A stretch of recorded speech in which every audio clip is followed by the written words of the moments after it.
La parole à notre collègue Michel Vaspart pour le groupe Les Républicains. Vous avez la Monsieur parole, le Président, ma question s'adresse au ministre de l'Agriculture, malheureusement absent. Hier encore, un jeune agriculteur de 39 ans de mon département s'est donné la mort parce qu'il ne savait pas comment s'en sortir. Un collectif de 300 élus, toutes sensibilités confondues, vient de se mettre en place dans les Côtes-d'Armor pour soutenir notre agriculture. Le Premier ministre impute cette crise à l'Europe. Certes, l'Europe a une très lourde responsabilité. Mais, Monsieur le ministre, qui est chargé de défendre les intérêts de notre agriculture à Bruxelles? C'est la responsabilité du Président de la République et du chef du gouvernement que de faire entendre la voix de la France pour défendre avec force les intérêts de nos agriculteurs. En renvoyant la responsabilité à la Commission européenne, le gouvernement a adressé un très mauvais message aux agriculteurs. La crise n'est plus son problème, c'est le problème de l'Europe. Mais quand on aura perdu entre 10 et 30% de nos producteurs, ce sera le problème de qui, Monsieur le ministre? D'abord celui des agriculteurs et de leurs familles qui sont dans une grande désespérance, mais bien sûr aussi le problème de la France.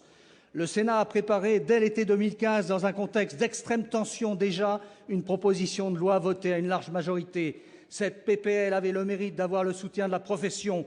Pourquoi le gouvernement et votre majorité à l'Assemblée nationale ne l'ont-ils pas soutenue? Pourquoi l'avez-vous traité avec mépris et désinvolture?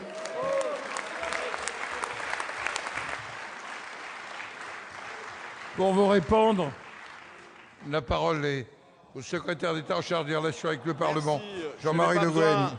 Merci, Monsieur le Président. Je n'ai pas besoin de revenir vers vous pour vous expliquer pourquoi Stéphane Le Foll n'est pas là. Mais par contre, je vais vous rappeler que c'est votre majorité qui a fait en sorte de supprimer les quotas, qui a fait la loi LME et qui, lorsqu'il fallait aider les agriculteurs, donnait moins du tiers de ce que nous donnons aujourd'hui. Alors les leçons, s'il vous plaît, je crois que vous pouvez les garder. Parce que si nous sommes aujourd'hui devant des problèmes structurels en matière d'agriculture, c'est bien parce que vous avez désorganisé la filière agricole depuis des années.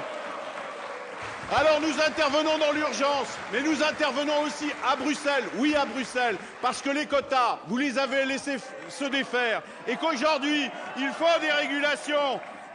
Oui, là, oui, sûrement. Mais il faut, écoutez, vous êtes tellement nombreux, il faut bien que je regarde tout le monde. Bien. Pour le lait, la France plaidera donc pour un relèvement des prix d'intervention publique et la mise en place d'un mécanisme de régulation des volumes produits. Il faudra aussi mobiliser la Commission européenne pour obtenir de la Russie la levée de l'embargo sanitaire sur le porc. Vous y contribuerez. La prolongation aussi des mesures de stockage privées pour le porc doit être mise en place.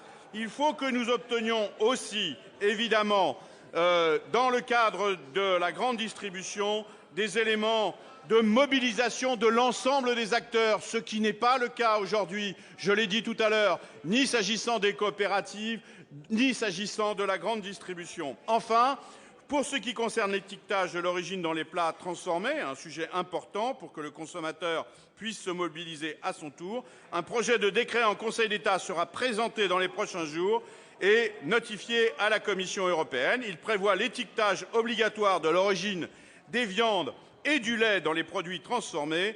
Ainsi, le ministre de l'Agriculture associe l'ensemble des professionnels à sa démarche. Je vous remercie. Monsieur Vaspart. Monsieur le ministre, nous vous avons démontré hier, en votant à la reconduction de l'état d'urgence, que nous savons dépasser nos sensibilités politiques lorsque l'essentiel est en jeu. Pour notre agriculture, l'essentiel est en jeu. Malheureusement, vous démontrez que vous êtes en permanence dans de la politique politicienne en ne soutenant pas nos propositions. À un moment où, en France, tout part à volo, nous constatons affligés l'incapacité du président de la République et du gouvernement à résoudre les problèmes de notre pays. Merci.